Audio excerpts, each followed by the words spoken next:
backs. It's Acosta, 100 to go, getting tired. Hennessy Lad is gobbling up the margin. Hennessy Lad grabs Acosta and will win. Hennessy Lad and Nick Acosta at the 150, about a length in front of Discerning, who's going to give her a race. Benedetta, 3/4 a half Discerning. Benedetta going home a little bit too well and scored. Benedetta by a length.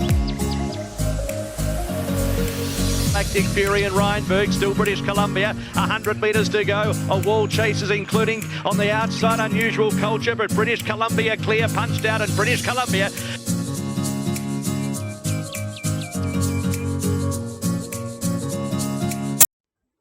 Welcome back to the channel, everybody, for Group 1 racing, returning to Victoria this weekend for the Group 1 CF4 Stakes. Very select field, but still very competitive field in the Group 1. And I'm pretty keen on one of them, but you're gonna have to wait to that section of the preview to come up. But there are a lot of the undercard is just absolutely fantastic. The preludes for the Blue Diamond in 2 weeks. So I can't wait to get into this meeting. So let's get into the tips and find some winners. Race number 1 on CF4 Stakes Day at Sandown, and it's a benchmark 78 handicap over the 2,400 metres, and I'm with So Unusual. It's between So Unusual and Wahine, but going for So Unusual again. Winner of its past 2, very good in winning the its prior 2. Beat Wahine last start, though Wahine has won again. But So Unusual has trialled at Geelong recently, and it's trialled pretty well, only winning narrowly, but I think you can go on with it here. Wahine for second. Definitely each way odds at 8.50, and I think can run well. Fantasising for third, and Platform for Damien Oliver and Travis Dowdle for fourth. But So Unusual on top in race 1, quite confident, 35 to win. Race number 2 at Sandown, and it's the Group 2 Autumn Stakes over the 1,400 metres for the 3-year-olds. And I am with Pericles here for James Cummington, Jamie Carr. Drawn the 5, I think should get a really good run in transit from that barrier. Has only had the 4 starts for 3 places. He's only had the 1 win, but was very competitive in some very high class races, being the Moonee Valley Vase Ring, 3rd to Berkeley Square, and running in the Derby, where I'm not convinced the soft track played into its capabilities. But look, back on top of the ground, Jamie Carr booked for the first up run. It shows a bit of intent in. I think it'll be winning first up. Japanese Emperor for second now. Putting this horse for second because he could explode coming on top of the ground. He's had 2 runs, both on heavy tracks. He's drawn number 1. He's got Jamie Mott in the saddle, and I think he can run a much improved race. So that's why I've got him for second. Virtuous Circle probably needs further, and Artzino will be charging home. But Pericles on top of the Group 2 Autumn Stakes, pretty confident. 40 to win on Pericles, and just a saver on 5 to win on Japanese Emperor. Race number 3 at Sandown, Hillside, and it's the Group 3 Blue Diamond Prelude for the Colts and Geldings. Last chance we're going to see them strut their stuff before the Diamond. But I'm with Brave Halo here. When the Casey team bring a horse over from the west, they generally bring a good one. And when they book Damien Oliver, there's a bit of intent. Drawn 3, your likely leader here, or one of the ones that's going to go forward from that, has an advantage to go forward from the barrier. And won impressively. It's past 2 starts, winning by 3 lengths, 5 lengths. Didn't win but impressively on debut, but still got the job done. Brings a different form line, which I love for this race. It just needs a little bit of a flash of different form. So I think he can win. Barber for second. I think he's just going to get too far back here and will be charging home for Jamie Carr, but I don't think he'll catch Brave Halo. Little Bros for third. Very good winner before it went for a spell, and interested to see how it comes back. And Scorsese, I thought, ran really well in the preview, running third for Peter Moody and Dan Stackhouse. But I'm with Brave Halo for Damien Oliver and the Casey team. 25 to win in the Colts and Geldings. Pretty confident. Race number 4 at Sandown is the Group 2 Blue Diamond Prelude for the fillies this time. And I'm going to probably have an egg on my face here, but I'm going to take on Charmstone. I just think from a wide draw, might have to do a bit of work. And doesn't have the best setup here. And Damien Lane chooses to ride Cigar Flick for Waller. So I'm assuming he would have had the right pick of the ride on both of them, and he chooses to ride another horse, so that worries me. So just taking on the favourite, I'm actually with Shadow Fear for Chris Punham and Luke Fernie. 2 from 2 to start its career. Trialled at Belmont recently, really good in the trial.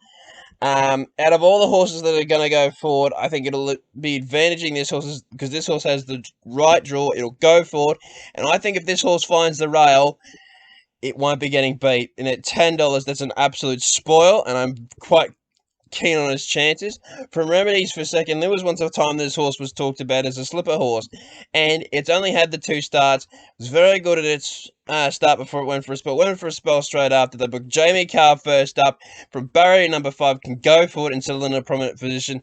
$11 is way over the odds. Party for 2 has been beating everything in Queensland, and interested to see how it lines up against the big guns down south. But Nikita Berman in the settle, and it is at $11, and Charmstone for 4th, like I said, taking it on. But Shadow Fear on top in the Group 2, Blue Diamond Prelude for the fillies, 20 the win. Race number 5 at Sandown Hillside, and it's the Group 3 Kevin Hayes Stakes over the 1100 metres, and I think Laced Up Heels, yes, might want further in time, but I think can get the job done here for Chris Parnham and Luke Fernie.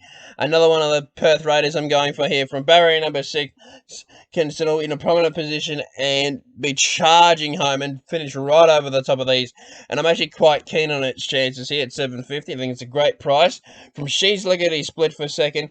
My query was, I mean, she's going to handle the ground, no problem. Ground will advantage her right down on the ground, but just a query at the distance 1100 metres. I think she's better over about probably 12, 1400, but she does have Damien Lemon. He knows the horse well. From Queen of the Ball, we'll have to do work from the outside draw in 12. Now comes in one with the scratching of Wolverine and Cythera. I thought could run a race here. He's only had the 2 starts for the Snowdens and does get Mark Zara, but I don't know about the form too well. But Laced Up Heels on top of the Kevin Hayes, 30 the win. Race number 6 at Sandown Hillside is the Group Ton Rubiton Stakes over the 1100 metres, and this won't take long at all. Uncommon James on top, quite clear the one to beat here, and if he's anywhere near ready to go, which I think he is, the O'Day hoisted team wouldn't be bringing him down if he wasn't ready to go. First up, absolute star this horse, will be winning here. I was on track today, won the Derby McCarthy, and I thought, wow, what a horse, and I think it's going to just take absolute stacks of beating here. From Lofty Strike for second, the unknown in the race, if you like to say that.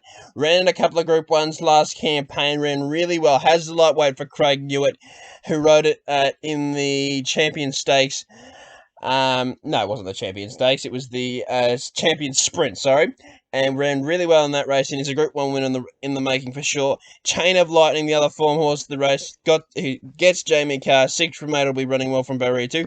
And Kemalpasa, the old boy I thought could run a race, second up here in Melbourne, has barrier number 1, and likely will lead this field. But Uncommon James on top of the Rubiton, 40 the win.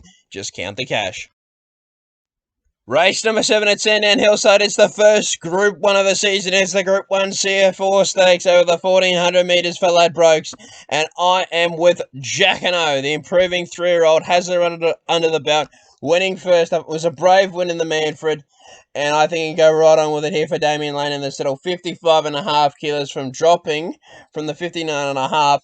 So it has a weight advantage on the rest of this field. And I think that can prove very hard to beat here. From Nugget for second, we know how good this horse is. He's won his past 3. Johnny Allen in the saddle, first time at Group 1 level. I think he can measure up at $11. He's fit, racing well. Gentleman Roy goes forward. He will go forward from that barrier and give a hell of a sight for Mark Zara. And it wouldn't surprise me to see him win it all. And Tuvalu, your other leader in the race, goes forward and has won a Group 1. And I think can be very competitive here. But Jaquinot on top in the Group 1 CF4. He just wins this. 50 the win. Race number 8 at Sandown Hillside is the Group 3 TS Carillon Cup over the 1600 metres. And I'm going to say it now, is 100% a bias pick here in corner pocket. On top for Damien Oliver. Tommy Stockdale's off. More dominant rider on, and Damien Oliver drawn 1. He'll lead the field with his he'll lead it on the nose. He's be that far in front at the 300. They won't catch him. And it'll be just corner pocket again here. Damien Oliver will know when to stoke him up, and he'll get another win, and he'll be a Group 3 winner. So I'm quite confident in his chances. From Sunshine Rising, who is the form selection in the race, ran in one of the 2 best races from after returning from Hong Kong. ran in the Festival Stakes running fourth, the fast finishing fourth, and then got too far back in the Ingham. Tried like a bomb recently and should be ready to go first up. Mark Needham booking Blake Shin and brings the horse south. Man Kane first up at the runner race at $13. He's always competitive first and second runs of his campaign. Well, all runs of his campaign, mind you. And Sosi Bond, the old boy, won last start. Can he do it again from Barry number 12? Can do so, but Corner Pocket on top in the Group 3 TS Carlion Cup. 30 the win. I just love him. Race number 9 at Sandown Hillside to finish Group 1 CF4 Stakes Days. A benchmark 84 handicap over the 1400 metres, and one of the more intriguing runners of the day has to be Sparkle in the last here. And I'm with it. Danny O'Brien trains for Blake Shin, the former Japanese horse. Drawn 13, so I like the wide draw. It will get every chance from out there. Has the Earmuffs pre-race going on for the first time to calm him down. First up, not sure what to make of the form in Japan, but I think he just has could have a bit of brilliance on this field. And we know Danny O'Brien can produce an overseas horse first up to win. Has a winnable weight with 56 as a dominant rider in Blake Shin. And I think $8 is way over the odds. I marked it probably about a $5 chance, and I marked it favourite, put it like that. And I think he can win here from Savannah Clan, coming back to the 1400 metres advantage, and has carried weight before to run really well. And it's just flying, this horse that has had a long campaign that hasn't seemed to stop it. From Daily Bugle, probably might get a bit too far back here, but will be charging home with the lightweight drop significantly from last start, from 59.5 down to the 52.5 here. And Netanyahu, we know will run in the placings as he always does. But Sparkle on top, race 9, Sandown Hillside, 30 the win. I'm quite confident, actually. Thank you, everybody, for watching my preview for Group 1 CF4 Stakes Day, and I'll see you next weekend for the Group 1 Black Caviar Stakes Day. Will Nature Strip sizzle down the straight again? We'll have to wait and see what field he's up against, but let's get through this weekend first, and I hope we're back a few winners.